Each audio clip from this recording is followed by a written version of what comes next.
नाजरीन, आपका फिर एक बार इस्तकबाल है हम बदलेंगे देश बदलेगा पर। पिछले हफ्ते हम बात कर रहे थे जस्टिस मार्कंडे काटजू जी से।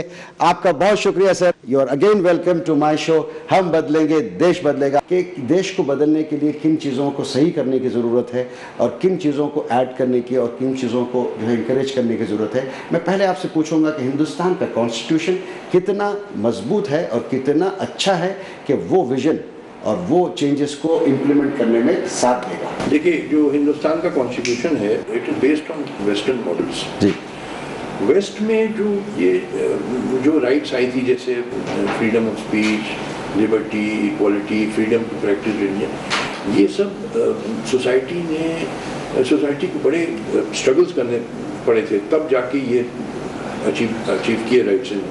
बड़े हिस्टोरिकल स्ट्रगल्स करने पड़े इंग्लैंड और फ्रांस की सोसाइटी ने, तब जाके ये मॉडर्न आइडियाज इनकॉर्पोरेट हुए कॉन्स्टिट्यूशन में। मॉडर्न इंस्टीट्यूशन जैसे पार्लियामेंट और इंडिपेंडेंट जुडिशरी वगैरह क्रिएट की। हम लोगों का जो कॉन्स्टिट्यूशन है, हम they are not the products of our own struggles. अच्छा, ये तो we borrowed from the west and transplanted. They are not custom built नहीं है। They are not a product of our own historical struggle. They were imported from the West and enforced and transplanted from above. अच्छा। On our backward feudal society. Oh. वहाँ पे तो दोनों parallel चल रहे थे, the struggles and the development of these principles, the constitutional principles went side by side. यहाँ तो लाए गए from the west and transplanted from above on our backward society. तो कॉन्स्टिट्यूशन मॉडर्न है, सोसाइटी बैकवर्ड थी जी, वहाँ दोनों मॉडर्न है। तो मगर ये कॉन्स्टिट्यूशन ने ये अच्छा काम किया कि ये it has pulled society forward. Because it was a modern constitution. Took courage to do that, but it had happened. देखिए, जैसे फॉर एग्जाम्पल सेक्युलरिज्म का concept, this is a modern concept जी। और इस कंट्री जहाँ इतनी डाइवर्सिटी है, this is the only policy which will work. वरना ये मुल्क चल ही नहीं सकता जब तक आप सेक्युलरिज्म न रखें and treat everybody is equals. There's so much diversity, the country can't function. तो ये this is the greatness of Pandit Nehru and his colleagues. कि खासकर उस जमाने में जब मजहबी पागलपन चल रहा था, 1947 पार्टीशन राइट्स हो रहे थे, पाकिस्तान ने अपने को इस्लामिक स्टेट डिक्लेयर कर दिया। उस टाइम कितना प्रेशर रहा होगा पंडित नेहरू और उनके कोलीग्स पे कि आप डिक्लेयर इंडिया को करिए एज ए हिंदू स्टेट। मगर उस प्रेशर को रेजिस्ट करना, अपना दिमाग ठंडा रखना, वो कहना कि नहीं, इंडिया हिंदू स्टेट नहीं बनेगा, ये सेकुलर स्टेट है। ये बड़ा भारी अचीवमेंट, ग्रेट अचीवमेंट। इस वजह से रिलेटिव स्टेबिलिटी है। और आज देखिए कि हिंदुस्तान की हालत कितनी बेहतर है comparative to Pakistan. And Pakistan की जो टर्मोइल है वो हमारे सामने है, क्योंकि डाइवर्सिटी इतनी है जी कि आप चला ही नहीं सकते हैं सेकुलरिज्म के अलावा कोई और प्रिंसिपल पे जी। तो ये greatness of Pandit Nehru and his colleagues, they were main with modern vision, और उन्होंने वही अकबर की पॉलिसी को आगे बढ़ाया और एक मॉडर्न स्टेट उन्होंने इंडस्ट्रियलाइज किया। टू सम एक्सटेंट इंडस्ट्रियलाइजेशन हुआ है इंडिया में।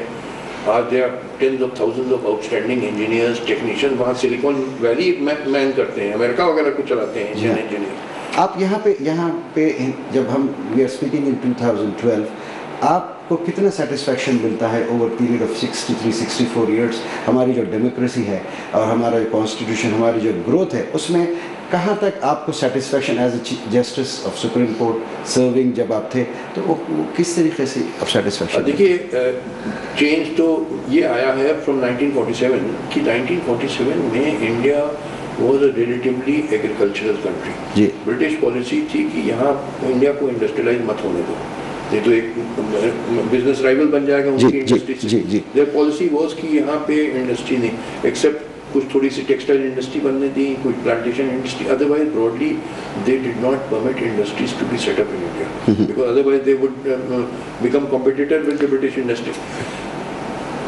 बट आफ्टर 1947 जब इंडिया इंडिपेंडेंट हुआ, पंडित नेहरू की लीडरशिप में इंडस्ट्रियल पॉलिसी रेजोल्यूशन आया, हेवी इंडस्ट्रियल बेस क्रिएट हुआ और अब आगे बढ़ रहा है। अब उस एक बार जब हेवी इंडस्ट्रियल बेस क्रिएट हो जाता है, फिर उसको रोक नहीं सकते हैं आप, वो चलते ही रहेगा, वो इंजन की तरह चलता रहता है। इंजन की तरह सेल्फ जनरेटिंग प्रोसेस चल रहा है, वो तो फायदा हुआ है।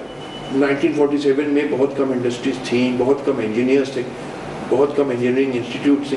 आज ये इफरात में बहुत हो गई है। एजुकेशन पे बहुत ज़्यादा काम राइट टू एजुकेशन आ गया। एजुकेशन में आप तो सारा पैसा दिया जाता है to IITs and these rich institute, council of scientific industrial research को हजारों करोड़, मगर very little is money is given to primary schools in villages जहाँ फाउंडेशन ऑफ नॉलेज ले होता है। They are almost given nothing, a pittance. और foundation of knowledge तो वहाँ दे, आप रिच ये IITs को तो खूब पैसा देते हैं और वहाँ का लड़का चला जाता है अमेरिका। एजुकेशन हमने दी, फायदा फॉरेन कंट्रीज दे रहे हैं उसके एजुकेशन का। तो लिहाजा एजुकेशन सिस्टम भी बहुत ख़राब है। जो गांव में school they are in a terrible condition.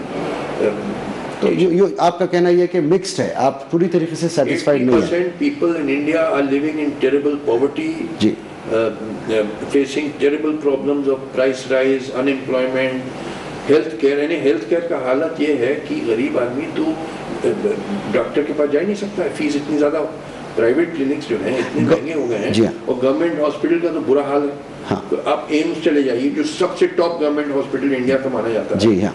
It is like a railway station, वहाँ भी unless you are a VIP any attention, yes. तो गवर्नमेंट हॉस्पिटल का तो बुरा, और छोटे शहरों में तो बहुत ही बुरा हाल है ना, वहाँ पे मशीन है ना, बिजली आती है, और प्राइवेट क्लिनिक्स जहाँ गुड ट्रीटमेंट होता है दे आर टू एक्सपेंसिव। मैं यहाँ पे एक छोटा सा ब्रेक लूँगा, लेकिन ब्रेक से वापस आने के बाद मैं आपके कुछ रिमार्केबल जो जजमेंट्स आपने दिए हैं as a justice of supreme court, उस पर नज़र डालूंगा। नाज़रीन, आप कहीं जाइएगा नहीं, मैं अभी लौट कर आता हूँ।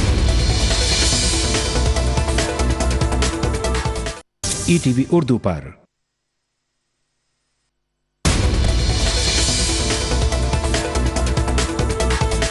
नाजरीन, आपका फिर एक बार इस्तकबाल है हम बदलेंगे देश बदलेगा पर। हम बात कर रहे हैं जस्टिस मार्कंडे काटजू जी से।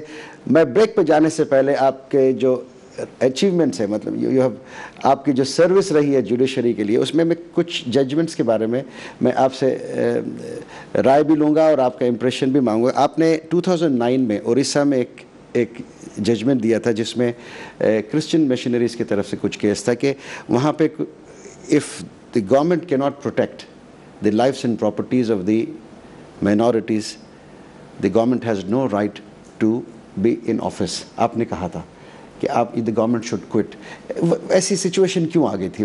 देखिए, एक तो it was not a written judgment, it was a oral observation। जी। उड़ीसा में जो इंफॉर्मेशन मिली थी जी कि some religious group had attacked Christians। हाँ। और 50,000 क्रिश्चियन जो गरीब क्रिश्चियन उड़ीसा में थे, दे फ्लेड इनटू जंगल्स।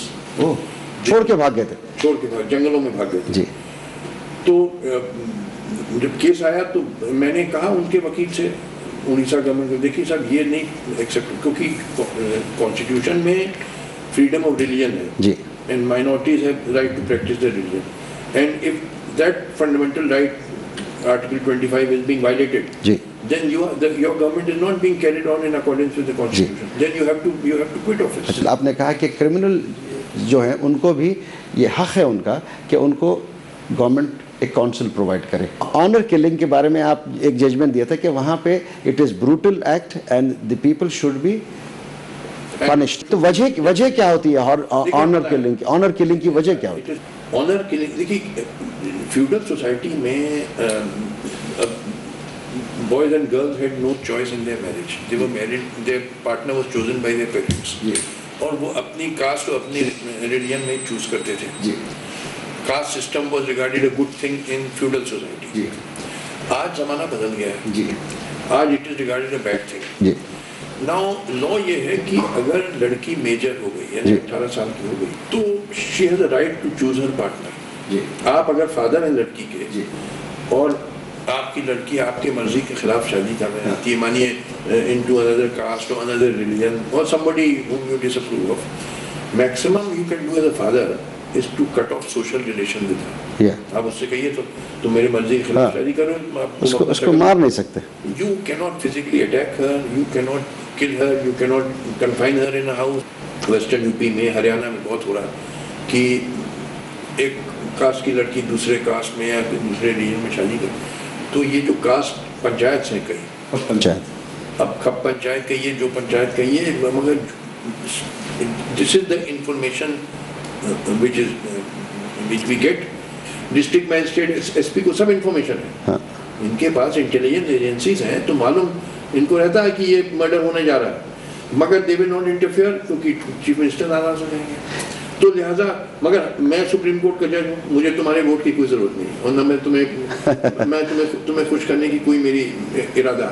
तुम नाराज हो या खुश हो, मैं ये नहीं हूँ, और ये करोगे तो मैं तुम्हें टांग दूंगा। और एक जजमेंट आपने दिया कि इनोसेंट लोगों के बारे में, जब जेल होती है उन लोगों को जो बेगुनाह है, लेकिन उसको जो है किसी शक की बुनियाद पर उसको पकड़ा जाता है, तो उस मामले में आपका क्या? कि ये इस कंट्री में unfortunately this is one of the causes of the alienation of Muslims in India, कि कोई बॉम्ब ब्लास्ट हुआ, कोई टेररिस्ट अटैक हुआ, अब रियल कल्प्रिट्स को तो पुलिस पकड़ नहीं पाती, because unfortunately police in our country is not given training in scientific investigation, they are not given equipment for scientific investigation. I don't blame the police, they are not trained, they don't know how to catch the real culprit.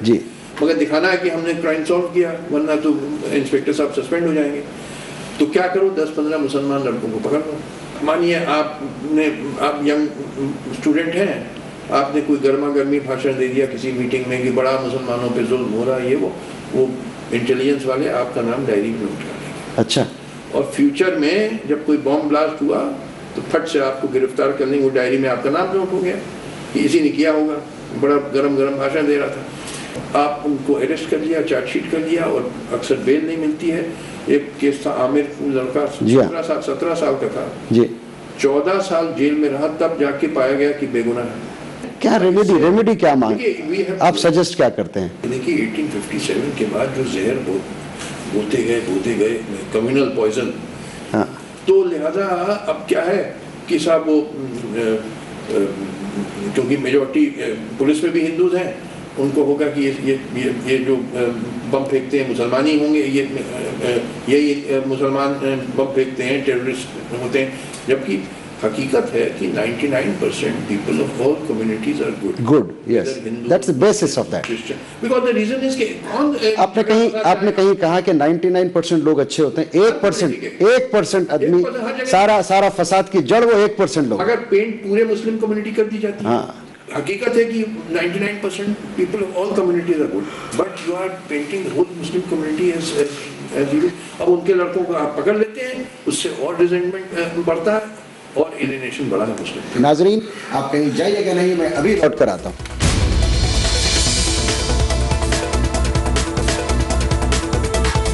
नाजरीन, आपका फिर एक बार इस्तकबाल है हम बदलेंगे देश बदलेगा पर। हम बात कर रहे हैं जस्टिस मार्कंडे काटजू जी से। मैं ब्रेक पे जाने से पहले आपसे ये पूछना चाह रहा था कि जो कम्युनलिज्म है, कैस्टिज्म है और सुपरस्टिशन है, इसको डिमोलिश करने के लिए कितना वक्त लगेगा, या ये डिमोलिश करने का प्रोसेस चालू हुआ है, अगर हुआ है तो किस हद तक कामयाब है?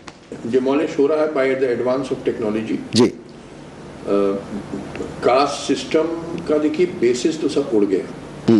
कास्ट सिस्टम का बेसिस था the feudal occupational division of labour in society. Ji.